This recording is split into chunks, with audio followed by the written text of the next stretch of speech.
Trying to access Meta AI on WhatsApp but can't find it yet? No worries.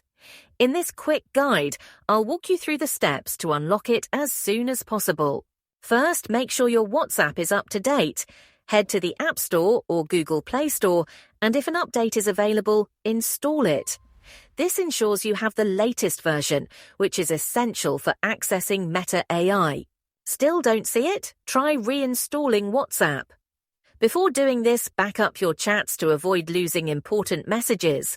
Then delete WhatsApp, reinstall it, and check again to see if Meta AI appears. Keep in mind that Meta AI is rolling out gradually, so if you've updated and reinstalled but still don't have access, be patient. Some users get it earlier than others, so check back every few days. That's all it takes. Update, reinstall if necessary, and wait for access.